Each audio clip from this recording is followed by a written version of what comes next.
Татяна се казва, по-известна като Тити в повечето професионални среди, в които съм, така че на Тити може да се говори. Като малка, нали, те, особено пък нашите, нали, много обичаха да ми казват, че е много приличам на Снежанка. Мисля, че съм обичана, мисля, че съм и обичаща също. Имам доста хобита и съм имала доста хобита, но аз обичам да пробвам нещо. Рядко го докарваме, нали, до край това нещо, но пък го правим сравнително добре. Бях малко, исках да стана супер много неща. Естествено, Неврис не беше едно от тях, но всъщност живота те води, нали, по неведоми пътища и те завежда там, където трябва да бъдеш. Така че сега, ако ме питаш сега, като порасна какво искам да стана, нямам идея. По-скоро бих се оставила на течението да ме заведе там каквото ме чака. Аз съм от Рудозем, което е малък град до Смолян. Почти на гръцката граница чакаме да ни отворят гръцката граница през Рудозем, така че да ходим на море за 2 часа. Родопчанка, да. Аз съм си оттам. Аз бях много спокойно дете, много затворено дете. Има една част от това детство, която е просто празно, нали, черната кутия. Моето детство до един момент беше много щастливо, поне доколкото го помня. После се случиха семейни неща.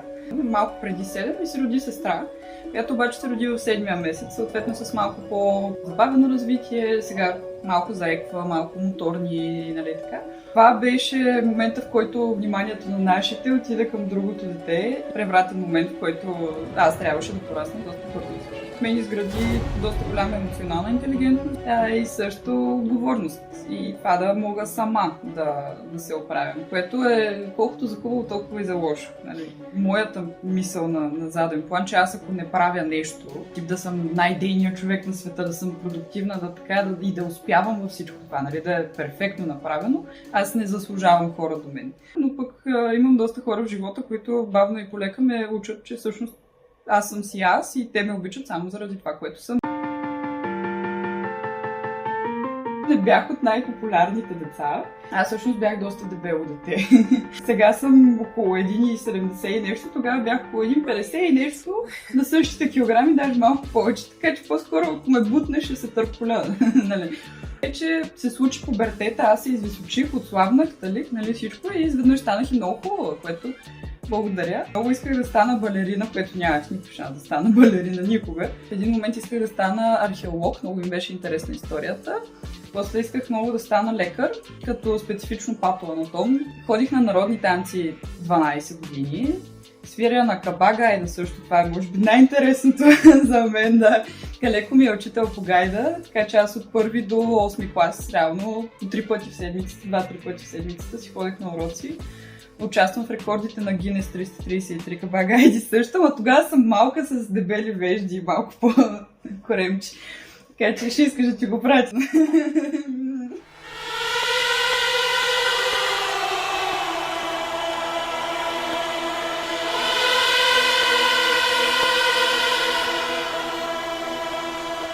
Проблема е, че искам всичко, искам да опитам от всичко. Една приятелка ме попита, нали, ако можех да живея точно както искам, като какво бих искала да живея. Аз казах като много различни хора. Всеки ден да се събуждам в тялото на различен човек. На счетоводител, на шофьор от Формула 1, на дете в дом. Така да пробваме да видя какво е. С психологията завърших. По-скоро да ходим на терапия, не да учим психология. Моят мотив е просто много са ми интересни хората как функционираме. Ние сме лао същества, в същото време нисши и висши. Естествено имаше доза нали, искане да помогна на сестра ми по някакъв начин или по-скоро да я разбера повече. Мисля, че за да си психолог и за да помагаш на другите, първо трябва на себе си много да си помогна. Не знам дали мога да го кажа, но иска топки да ходиш на терапия. То е страшно, то е гадно. В един момент, като почнете да правите прогрес, ти просто не искаш да ходиш, защото то е години корозия. Психолога не е за луди. Всички имаме нужда от терапия в момента. Приятелите са супер, нали?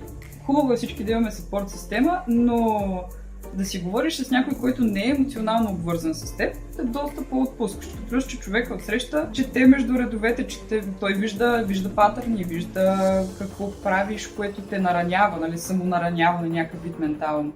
Ами на хора, които не мислят, че трябва да ходят на психолог, бих им казала, че вие най-много трябва да ходите на психолог.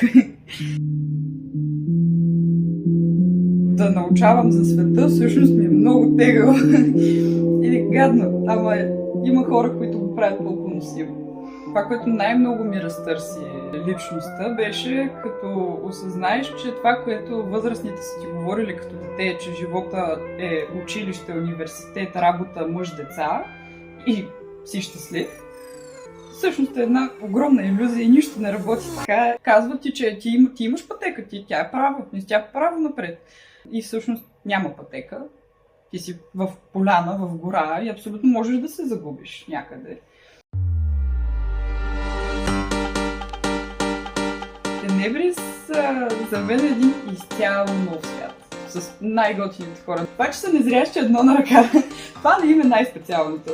Много интересни истории от живота. Тази част от Тенебрис, които са незрящите, на мен всеки ден ме удивяват с нещо. Колко са дейни тия хора, колко могат да се оправят, колко не им пука какво мислят другите. Смисъл, и какво като някой си мисли, че ти не мога да гледаш дете, като си незряща ми.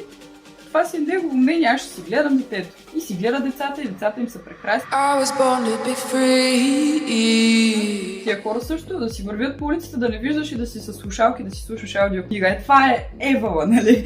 До там искам да стигна.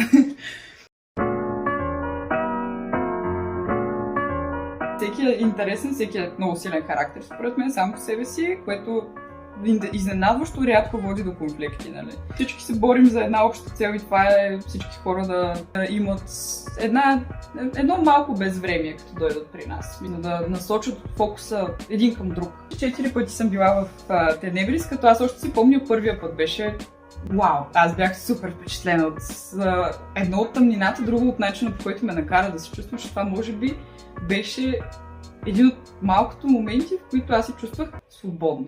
Свободна от погледи, свободна от осъждане за това как изглеждаш или нещо, свободна да ми се рее мисълта просто е така, без нищо да я разсейва. Това беше много яко. И вкусно, разбира се, аз съм фуди, обичам храна. Искам да кажа на хората просто да бъдат хора, да бъдат добри, да бъдат адекватни, да бъдат мили един към друг и да не си мислят, че сме безсмъртни. По-скоро живей го този живот, докато си тук, живей го както искаш да го живееш и някой ден ще се видим в друго тяло, в друга форма, в друг свят.